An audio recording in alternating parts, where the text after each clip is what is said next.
This is Lundon Calling, show number 10 of the London Bridge Talk Show, where we bridge the gaps with 3 generations of Gabby Gay.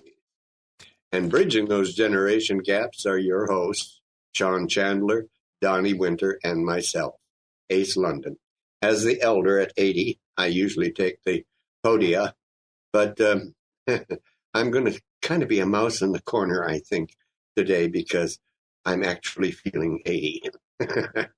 Okay, so we'll find out how Donny and Sean are really thinking about the topics that we talk about, since no topic is taboo. And there, you have to also know, folks, that we do have potty mouth, so you've been warned in advance. Now, I've given you this quote many times, probably, from St. Augustine, but I'm going to do it up front today. Love God and do what you please. That is one heavy duty thought. Love God and do what you please. So, folks, I want you to really think about this. Why do you need any Bible, Quran, or any of the books or anything if you really love the Creator, your Creator? You will be able to do what you please because your Creator is guiding you totally if you really do love the Creator. Okay? I'm just saying. Okay, John and Donny, welcome and thank you for being. Take it, guys. Hi, guys. Hi, listeners. Hello, everyone. There he is. Donny, do you actually believe that Ace could sit in a corner and drink tea like some little dowager madam and not to chime in every once in a while? I think he's secretly taking this time to do his nails right now or something like that. Totally jealous. I'm gonna hit both of you with my purse. If he weren't cleaning it out right now. Yeah, exactly. He's being productive with the regular things in life, and we're going to do all the heavy lifting, which is just fine. So I have lots and lots to talk about. I don't know about you guys, but oh my God, how much is the news blowing up lately? Oh my God. Oh my God. It's like, I don't know if anybody realizes this, but we're having a presidential election right now. What? Really? Yeah.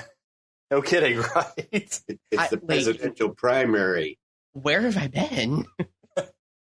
The primary, Sean. I know. It's the primary, but it's the election year. Oh, and true. That's what I mean. I stand corrected. And I am just, it's just so crazy, all this stuff that's going on with Donald Trump right now. This business where he goes to one of his rallies in St. Louis, and it's at the St. Louis Peabody Opera House, and all hell broke loose there. And then later, havoc broke out in a packed arena in Chicago after Trump. He canceled his event there, but people were still in this Chicago pavilion. And it's, there were so many protesters there, and it just got crazy. And I don't know necessarily helping his cause when he is making comments where I highlighted some of them in here. Let me see here. Our country has got to toughen up. When there were protesters being taken out, he said, and I quote, "and they're being politically correct in the way they take them out in insulting the police officers." Here we go. You see here, he labeled the protesters troublemakers, ordering them to go home to mommy or get a job because they contribute nothing. And he says that the protests, quote unquote, add to the flavor, and during a news conference in Palm Beach, Florida. This is before Trump was asked about his comments during a Las Vegas event in which he said of a protester, "I'd like to punch him right in the face." What the fuck? Oh my God. I'm really mind boggled with how much support he is getting. And I made a YouTube video about this a few days ago, and I was ranting about the fact that people keep voting for him based on the fact that they like how blunt he is. And I'm sorry, like, as much as I like being blunt and sassy myself, that's not the only thing that should qualify a presidential candidate. Sorry.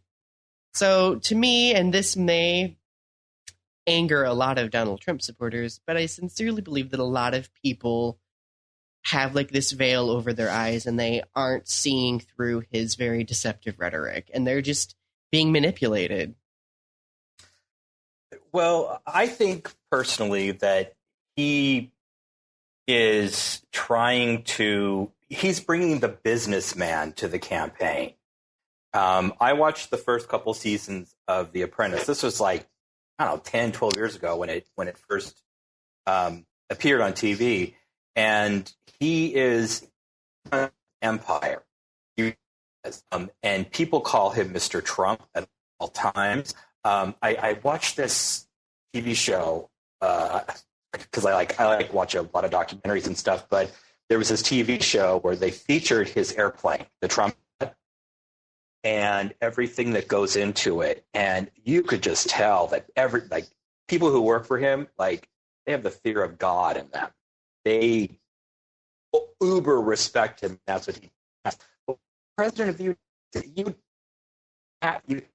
if people want, cool, you have a choice to work with them. But if you're the president, you have to deal with all the people. You can't just go, "You're fired." Mm-hmm.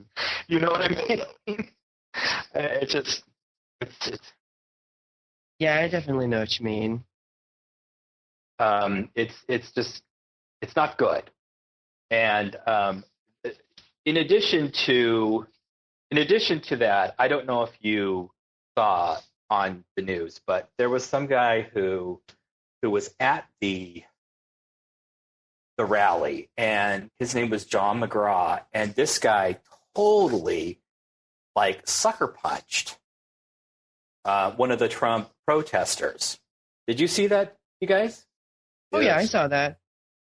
Yeah, I mean, he did. I mean, the guy's walking up, being taken out by police, and this John McGraw guy, looking like Buford T. Justice, just turns around and like takes his elbow and just like cold cocks him. Mm-hmm. And then you find out today that he says next time we might have to kill him.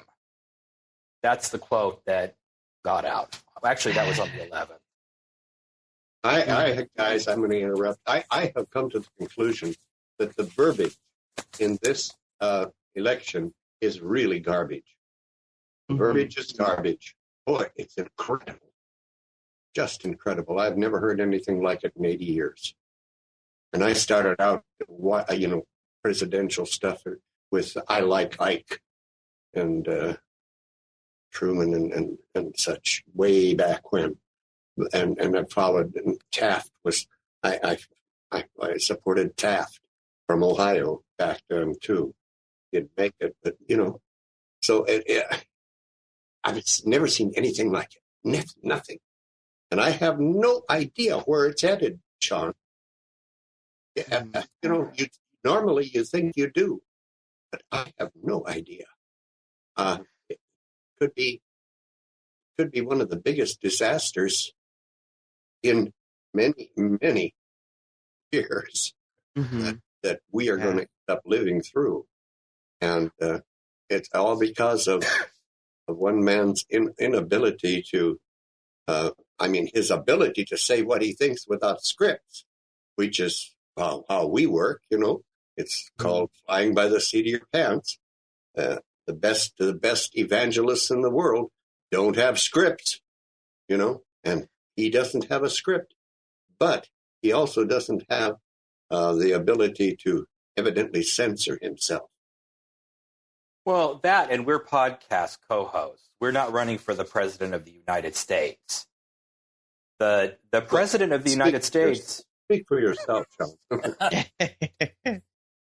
Well, I mean, the president of the United States, I don't know if you guys disagree with me, but that person, he or she, whoever's elected, is responsible for the American message, the message to the American people, the message that that America puts out to the rest of the world. And when you are telling people, you know what, in your own country, if you don't like this, go ahead and throw down and I'll pick up your legal bills. To me, that's Civil War talk. And that's Civil War talk coming from a presidential candidate. Mm-hmm. Not just Civil War, war in general. Like, as a president, you expect a certain sense of diplomacy from the person, but if the person can't be diplomatic and reasonable with other countries, especially, how are we supposed to maintain relationships with other countries? I feel like it's going to implode, and we're going to end up being this secluded, xenophobic it's country a total clown show. It really that really has no voice in the world anymore. Yeah, it's a total clown show. We're looking like total clowns, and that's, to me, it's not good. He's a businessman. He's fine. If you want to be a businessman, okay, businessman. But any politician, if they're going to be good, has to become a pathetic human being. You have to be able, when a Katrina comes in and blows away a stadium or something like that, you have to be able to face those people and say, I'm human and I recognize this situation for what it is. You know, you don't treat a business, you don't treat America like business. Mm-hmm. So, anyways, I just think that if Trump is planning on paying people's legal bills, I don't know if he necessarily wants to pay this guy's legal bills, because he's this John McGraw guy. He punched the guy in with his elbow. Said next time we see him, we might have to kill him on Inside Edition. We don't know who he is. He might be with a terrorist organization. I know, right?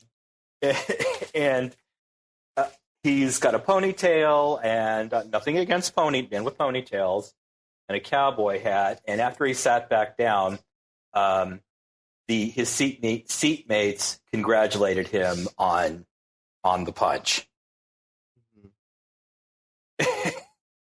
Well, it does show the intelligent quotient of so many people that we maybe didn't realize were so stupid. We thought we might be with a large group of very intelligent people here in this country, but maybe it is not so. Maybe we've got a bunch of people in this country that are way, way behind the educational system that they needed to get. And that's scary. That's scary. It doesn't help that our educational system is barely, we're barely able to afford even using it, but that's a different subject that I plan on discussing later in the show. Okay. But, I mean, I could rant about it for 5,000 years. Anyway, there was I was watching another news report where, actually, no, this was a YouTube video where someone was filming people leaving a Donald Trump rally, and a person told the protesters to go back to Auschwitz. And I was just like, are you kidding me? Like, what the actual fuck is going on? Yeah. It is totally insanity. Insanity. And I'm like, I don't want the guy to be president. I don't. So I'm like, keep digging yourself into a big hole. But it seems that it's going to be inevitable that he's going to be the Republican candidate. Right. Sean, the second choice is Ted Cruz. You have got to be, shoot me through the head both ways.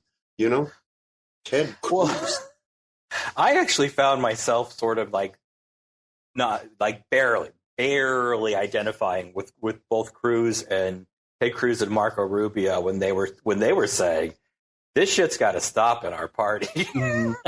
The only Republican candidate that I could even tolerate listening to was John Kasich, mostly because he was trying to take the high road and be the adult, and I kind of admire, because at a certain point, Ted Cruz and Marco Rubio started resorting to Donald Trump's antics about their size in a presidential debate. It's like, let's get over being 5-year-old boys talking about our pee-pees and talk about important things.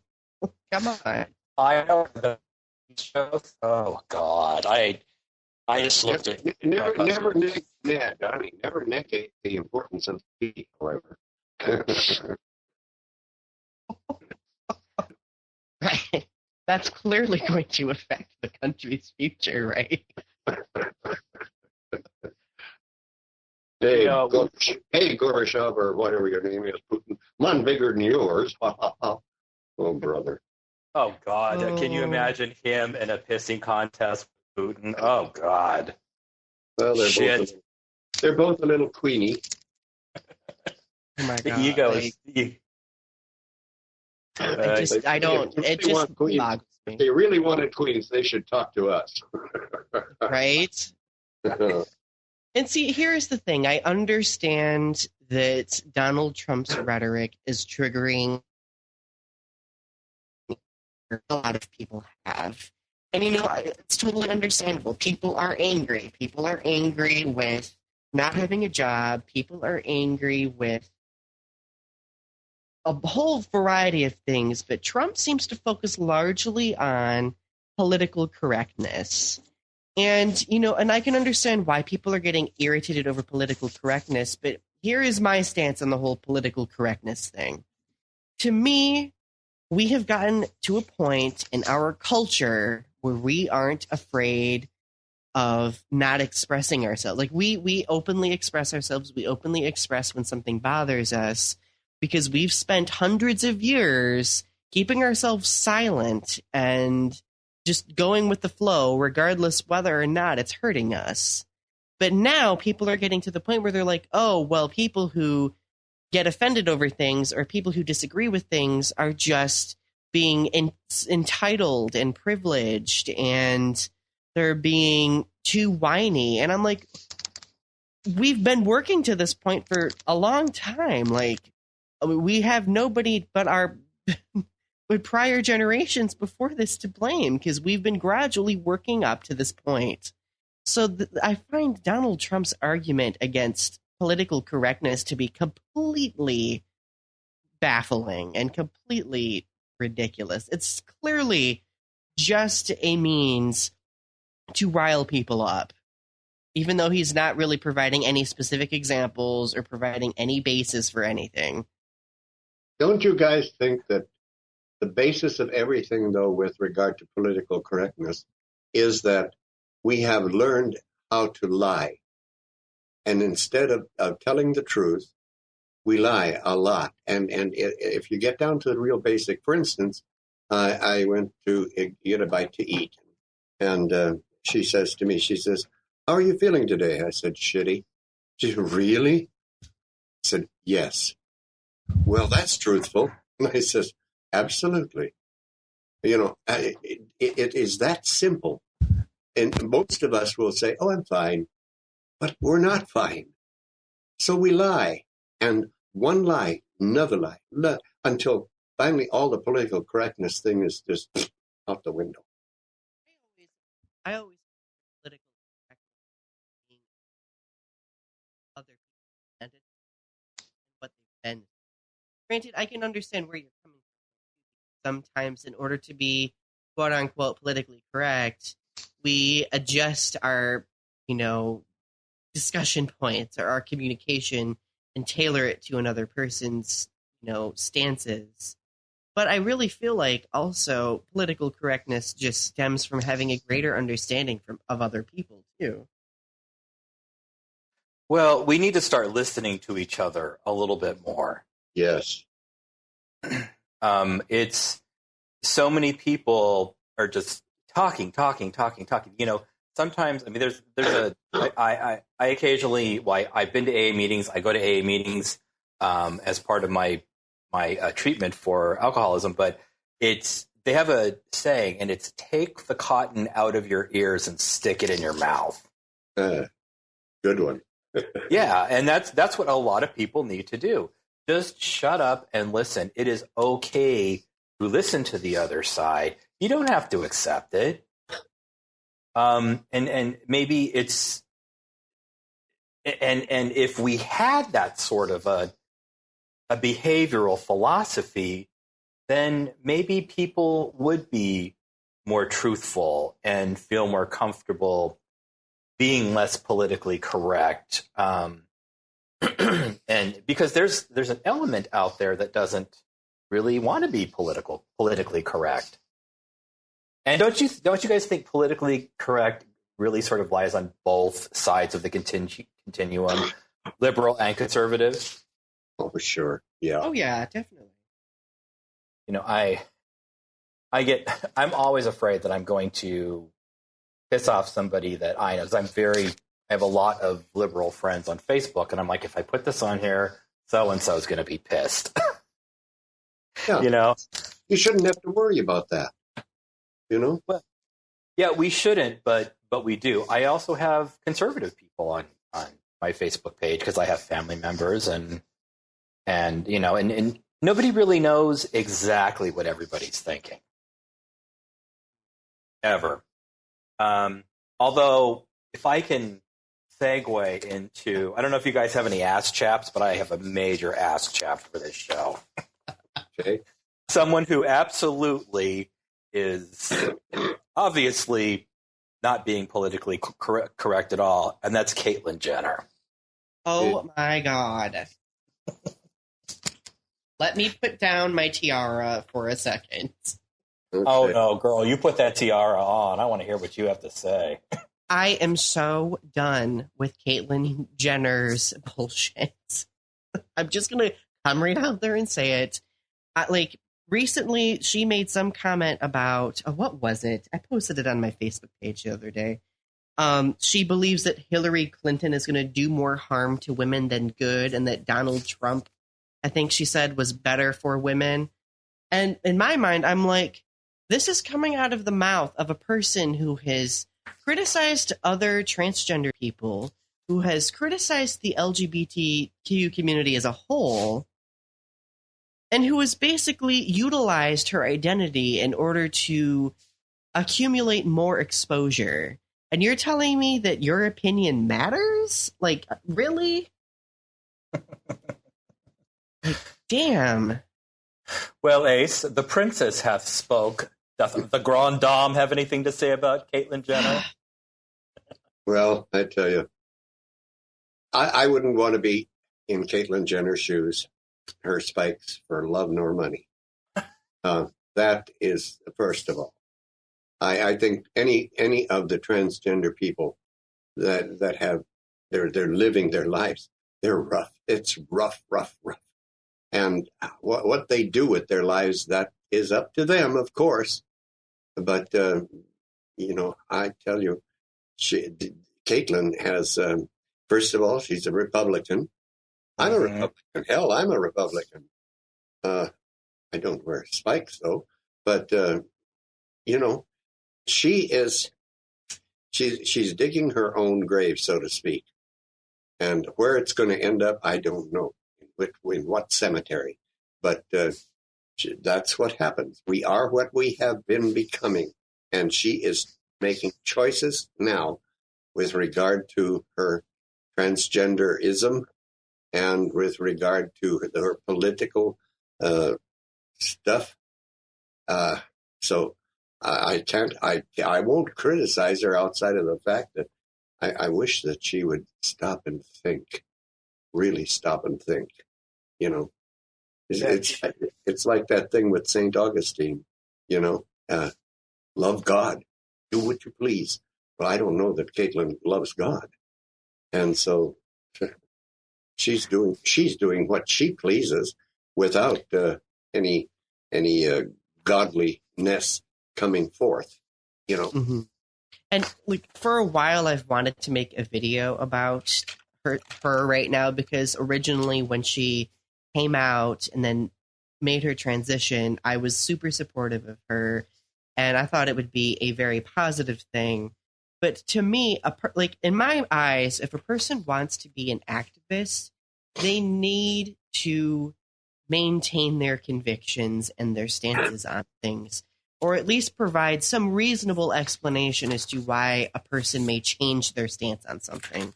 And she has not provided a reasonable explanation at all. And the explanation that one provides cannot undermine the community that you're trying to advocate for. At least that's my stance, though. That's my perspective. Yes, and all activists are not the same. Mm-hmm. Let's face it. We have fellow activists whom we admire and we revere, and we trust that they are doing what they know they should be doing, and that is really where it's at. Now, as a Republican, gay, in the early days, an activist, I was criticized by the left, the Democrats, because I didn't make a switch and become a Democrat. Hey, we are who we are.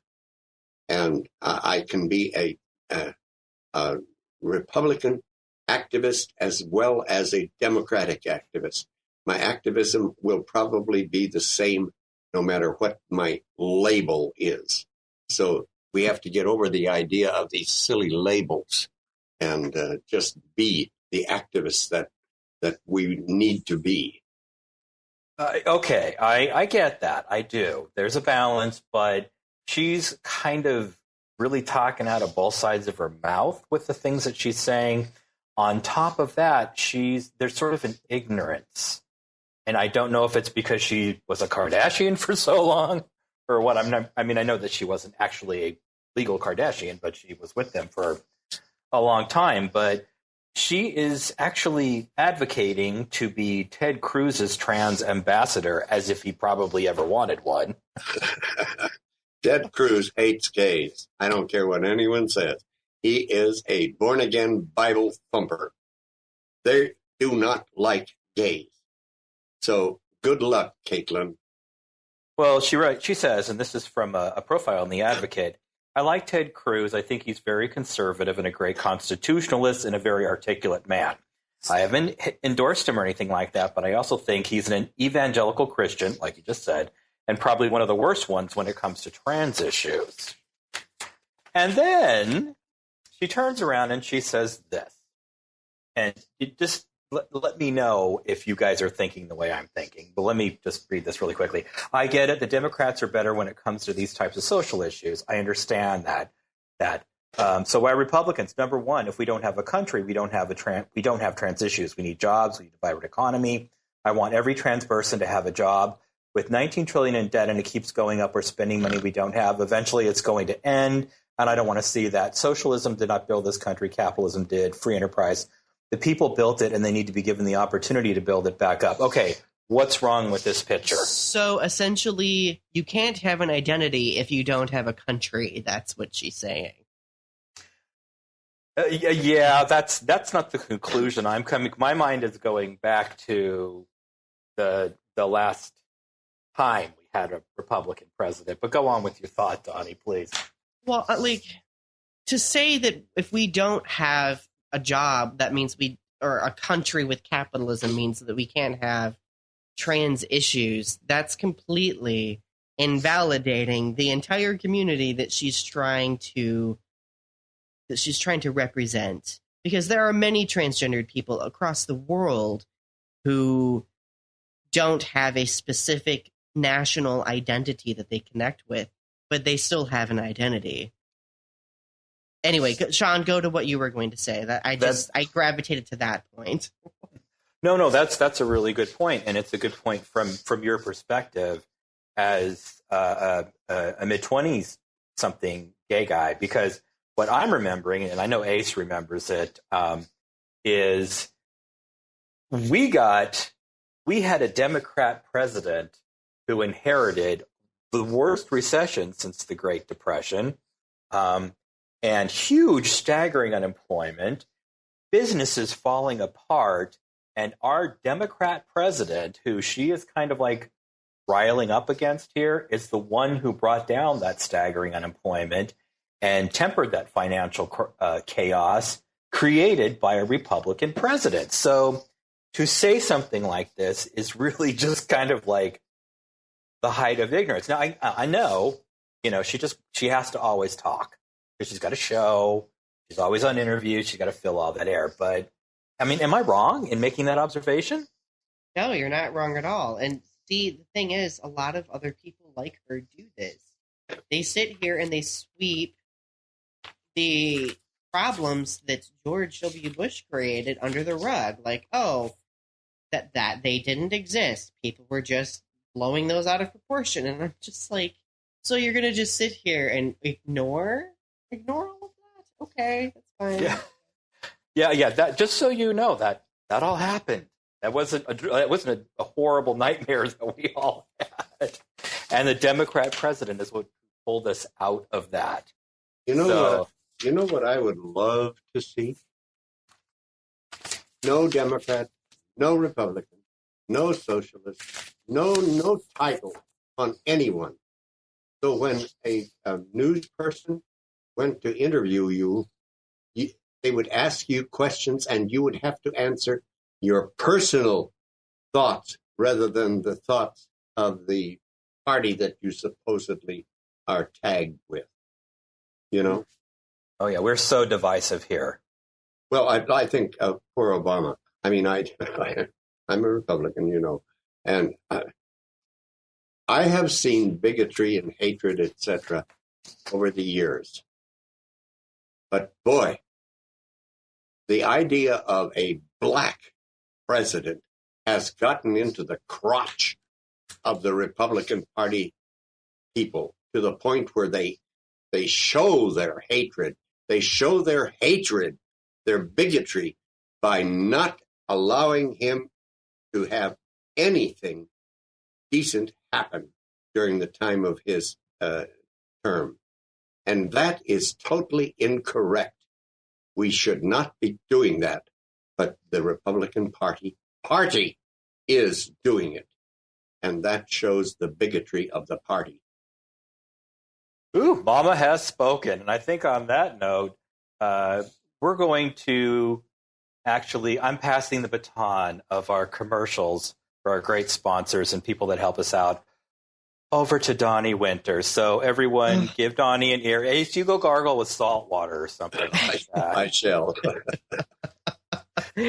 Okay, so let's give a big thanks to our sponsors. First off, we'd like to thank an awesome company run by our brilliant engineer, Miraculous Mike Means, and his lovely wife, our girl, Juanita, for great stage and theatrical design and jewelry design, along with audio and video editing. Please visit their website at www.eclectic-resources.net. Next, we'd like to thank our equally as fabulous friends over at Diversity Rules Magazine, a wonderful LGBT-focused online magazine that can be found at www.diversityrulesmagazine.com. Also now available as an app on your smartphone. Diversity Rules Magazine, celebrating the diversity of our humanity. And we're thrilled to now be featured on Next Big Thing Radio, a terrific podcasting website featuring funny and informative shows from our fellow podcasters. Please visit their website at http://nextbigthingradio.net. They too have an app for your smartphone and a Facebook page, if I remember correctly, that you can find on our Facebook page. Next Big Thing Radio, podcasting for a new age. If you'd like to learn more about the legendary Ace Lundon, you can visit his blog, Scattered Thoughts from a Scrambled Brain, where he waxes funny and philosophic thoughts on a wide range of topics. You can find that at http://acelundon.wordpress.com. And of course, if you enjoy watching YouTube videos, you're more than welcome to check out my own YouTube channel, youtube.com/user/Donny Winter. I discuss a variety of subjects ranging from personal experience, being a bullying survivor, to LGBT activism. Basically, I strive to draw attention to traumatic experiences that are often silenced in our community. And of course, to learn more about our delightful Sean Chandler, feel free to visit his writer's website at www.seanchandler.com or follow him on Twitter at SeanAtTheFlash. And of course, visit the new Lundon Calling London Bridge website for posted shows and updates at www.london-calling.com. And of course, our Facebook page, facebook.com/London Bridge. All right. Yay! Yay! Thank you, Donny. Thank you. Allow me to curtsy. Allow us to let you. Oh, thank you. Now, Donny, you said you had something that you wanted to discuss about education, right? Oh my God. Okay. Lay it on. Okay. So again, I'm going to mention the YouTube video that I made the other day because I was ranting up a storm. Well, so I will openly admit that I voted for Bernie Sanders and he won Michigan. Yay for Michigan. Finally, Michigan did something sensible. And when, like, a lot of people, I've been seeing a lot of comments aimed at Bernie Sanders voters from Donald Trump supporters, basically telling them that they want nothing but free stuff, that they are lazy, inconsiderate, good-for-nothing people who leech off the system. And of course, as soon as I hear that, I'm like instantly irritated. I'm like, gee, clearly me having two jobs for most of my life, being in school most of my life in order to get a better job means that I am clearly being a lazy, good-for-nothing individual living in my mother's basement. Clearly that's what I am, right? So I decided to make a video kind of speaking out against that because I'm really tired of this misrepresentation. And in my video, I also discuss a little bit about this like wedge between generations, because a lot of people who are of an older generation do support Donald Trump and use that same talking point of, oh, Bernie Sanders supporters are just lazy people who want free stuff. They don't contribute to our society at all. Well, I'm just here to tell you, we are contributing to society. We're just afraid of voicing our thoughts because we're often told that our thoughts don't matter. But now we're at the point where we're realizing, okay, we need to speak out. We need to be heard. And I think that's starting to scare a lot of people, especially a lot of people supporting Donald Trump. I think what you're trying to say is that well, this is what I'm interpreting that you're saying here. I'm not saying what you're trying to say. You said it perfectly and succinctly. What I'm interpreting is that these people are accusing Bernie Sanders of moving us towards socialism. Yes, right? Basically. Where there's no capitalistic, philosophy of business, and that people are just lazy and they're on welfare and unemployment and I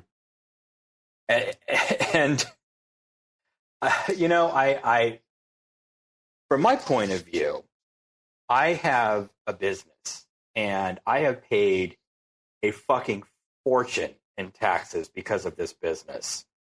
And I have every reason to be a capitalist financially, but I would much, much, much rather vote for somebody like Bernie Sanders or Hillary. I support Hillary Clinton myself, but I'll vote for either one who gets the nomination because I would rather pay a little bit more and have a candidate who is more concerned about human rights. And if that means that candidate is, does more social programs than other people, that's fine. But really, don't you think, Donny, that it's an Ace, that it's it's the people and the scenario and the situation that lead the president. Am I wrong? Say that again. It's the people and the situation of the world that lead the president. Hmm. And do I need to clarify that a little bit more? I think so, yes. Okay, well, no matter what Bernie Sanders is saying, or Hillary Clinton is saying, or Trump is saying, when a president gets into office, what's going on in the country and with the people is what the president is going to have to respond to.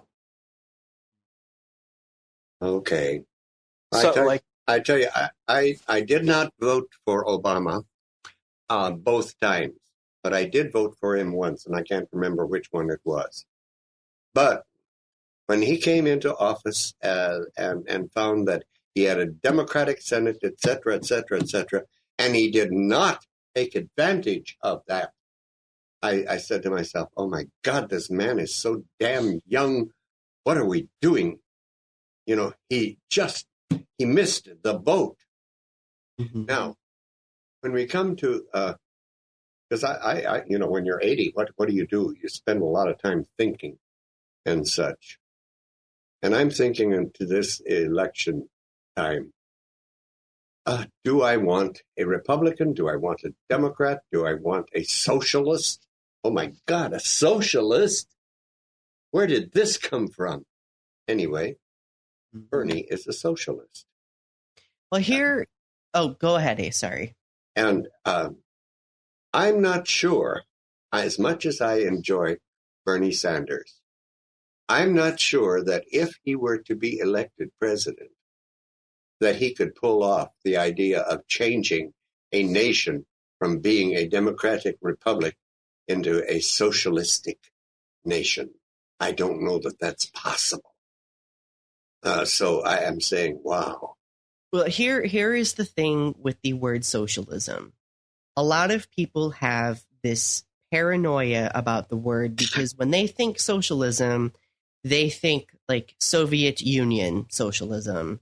No, I don't think that at all, because there's too much in the area of socialism. I mean, I think of Sweden, I think of Canada, I think of all the socialistic countries, you know. True. Well, and really, Donny, is I listen to Trump from time to time because we need to occasionally look at the people that we oppose. It's good to know your enemy, but really, honestly, is he presenting any sort of package of, and I know Obama, this is Obama's big keyword, of hope to a generation that has amassed lots of student loans and is other than saying, I'm going to give you more jobs, when people look at him, I don't think he's really said anything to sort of help out what people are accusing you guys of doing if you are in the Bernie Sanders camp. He's not doing anything to appeal to that at all. And actually, that's really the primary thing that persuaded me to vote for Bernie Sanders was education reform. And our country is so far behind other countries with education because it costs so much to get higher education. And not all, there are many countries out there who aren't socialist countries who do have free education. It's all about how they decide to regulate the tax system in order that allows the education system to be free for people. And I'm not necessarily wanting free education. I'm wanting affordable education, because at this, in my life right now, if I wanted to pursue a PhD, which is looking less and less like it's going to happen, I would be in debt for the rest of my life. Mm-hmm. I am already, I'm going to just be frank. I am about $50,000 in debt right now. Wow. And that's just from my undergrad mostly. Yeah.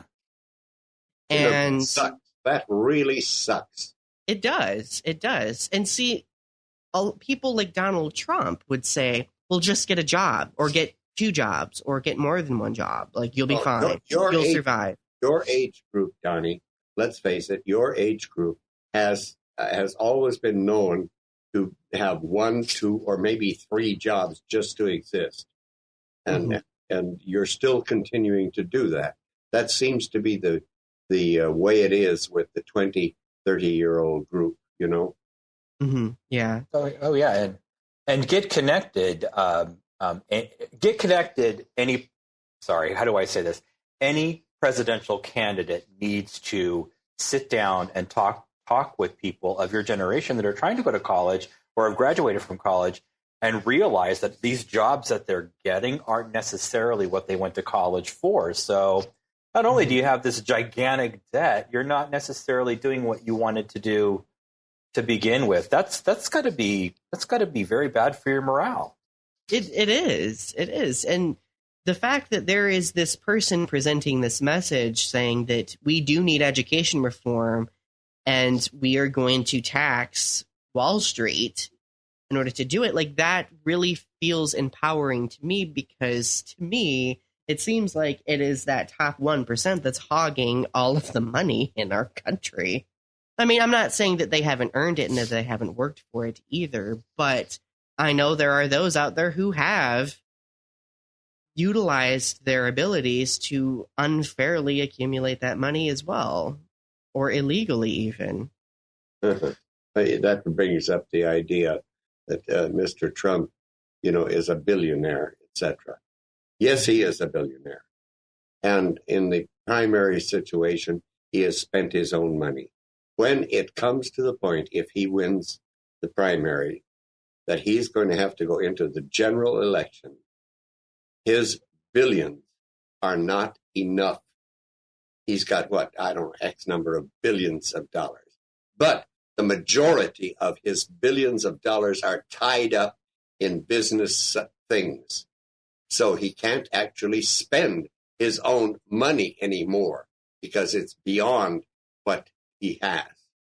And he's going to have to take people saying, here's $1 million, Donny, I want this. Make this happen for me. Yeah. He's going to have to face that, whether he likes it or not. Oh, he has been taking campaign donations. Yeah, but they're piddly ass shit. Well, that's okay, you guys. If he just gets into dire straits financially, he'll just file for bankruptcy like he's done 13 or 14 times. And don't we all? Every good businessman that I know of in life has had a bankruptcy.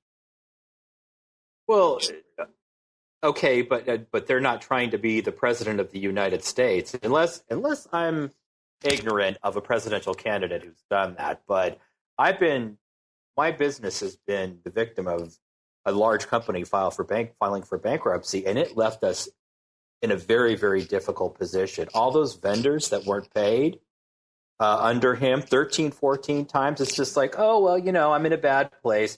Screw everybody that we owe money to. They can just, deal with it or close their doors and file for bankruptcy themselves. I'm sorry, but that's not the way that doesn't give me any faith in the way somebody can run a country business-wise. And then you add, hey, everybody, if you don't agree with me, you go out there and kick the ass of the protesters out there. Come on. I know the first time I had to file for bankruptcy, it killed me. I thought, how low can I go?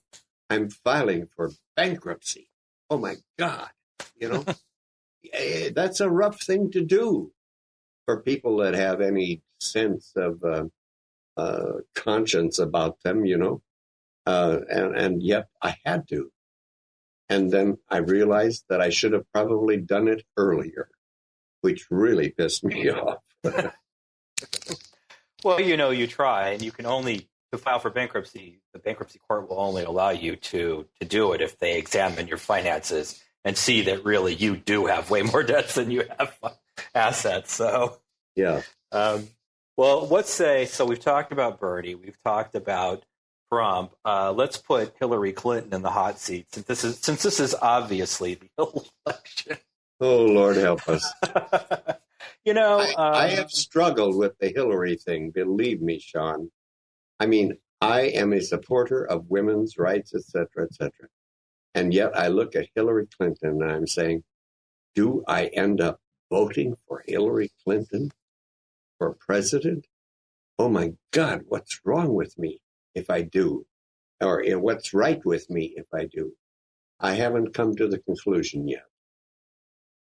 Well, her big scandal this last week, you guys probably know this, is we know Nancy Reagan died, former First Lady. She died on March 6th, and then they had her funeral on Friday, March 11th, and Hillary Clinton kind of misspoke, where she said at the funeral when she spoke, and because of both President and Mrs. Reagan in particular Mrs. Reagan, we started a national conversation when before nobody would talk about it, nobody wanted to do anything about it, and that too is something that I really appreciate with her very effective low-key advocacy, but it penetrated the public conscience, and people began to say, hey, we have to do something about this too. Now, this is in relation to the AIDS crisis that occurred on their watch, on the Reagan's watch. And now who is vetting her speeches, for God's sakes? Mm-hmm. And let me just... I was there. Believe me, I was there. Oh, yeah, it was... Here's a couple of facts that I dug up.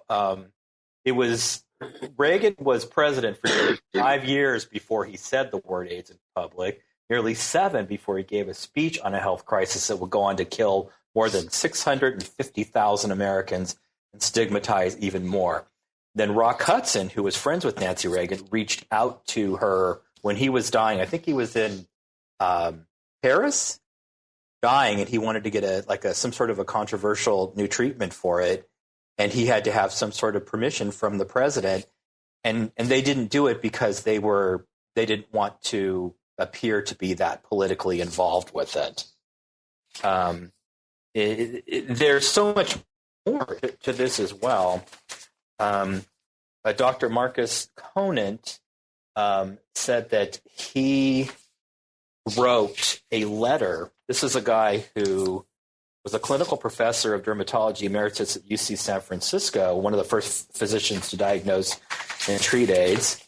And he wrote a letter to President Reagan, saying something more or less along the lines of, Dear President Reagan, I have all these patients and they are dying and no one's doing anything. It is incumbent on your administration to direct the Centers for Disease Control and National Institutes of Health to begin efforts to find the cause and treatment for this disease. Reagan wrote back, this is what he wrote back, Nancy and I thank you for your support.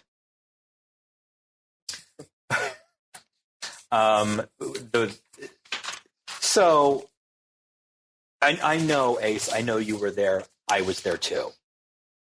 And Donny, I'm sure in your studies, you've probably learned about the shit that we went through.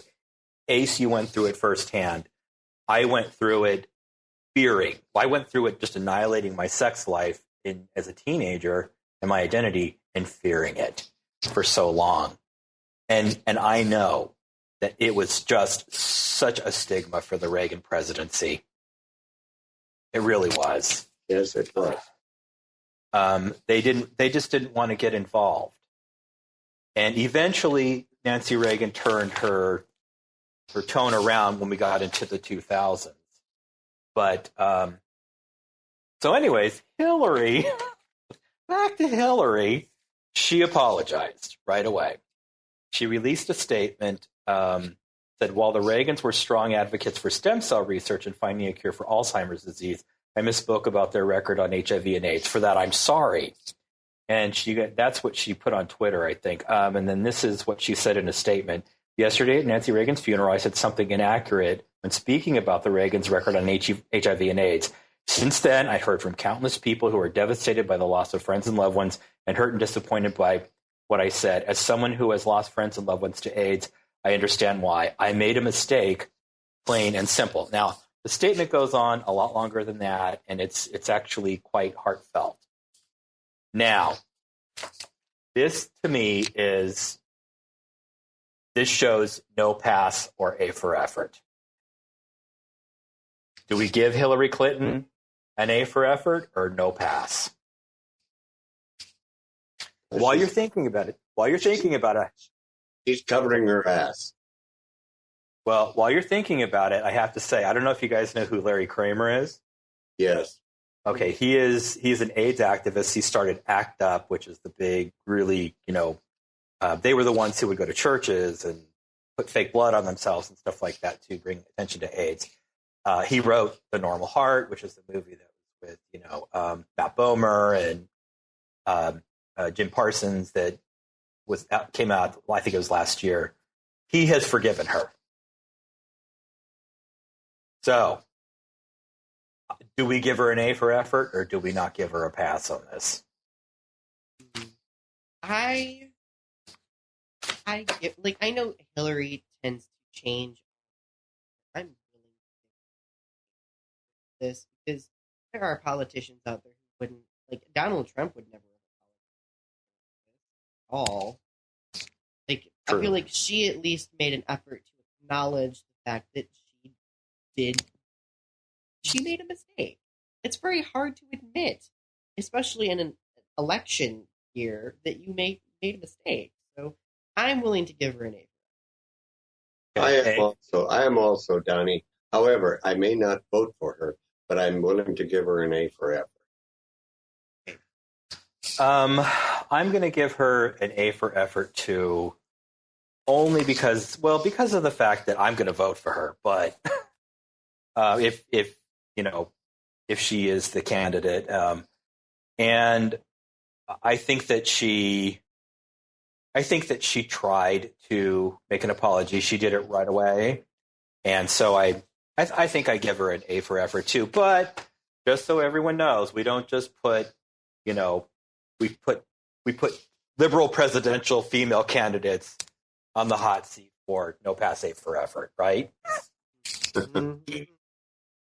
We're equal in that matter. So, anyways, I've thought long and hard about whether or not I would vote for Hillary, and I'd have to say that if it came down between her and Donald Trump, or even Ted Cruz and her, oh yes, I would vote for Hillary way, way, way before them. I would too, unfortunately. However, Trump is a very interesting person. I will say that. Good Lord. And I don't know whether he's going to end up being the one or not. But here in Arizona now, how much time we have left? We have 2 minutes. Oh, dear. Okay. I don't know. In Arizona, we haven't voted yet. But we have, because I had the write-in ballot. And I did vote for Trump because I couldn't vote for any of the others. And it's really crazy this time. Never seen anything like it. So, folks, anyway, we're getting down to the end of a show. Holy crap. This went by very fast. And in spite of the fact that I feel like shit, I managed to make it. Thank you, Donny. Thank you, Sean. Thank you, Mike. My goodness, you put up with me. Hang in tough, folks. It's the only way we can hang, believe me. And we have to hang together rather than alone. So thank you for being in my life and in our life and the show and the show's life. And thank you for telling everybody about it. And remember, folks, there is so much good in the worst of us. It is hard to tell which of us, because there's also so much bad in the best of us. It is hard to tell which of us ought to reform the rest of us. But we got to try, and we got to love one another. Good night, Sean. Good night, Donny. And good night, Spider-Man.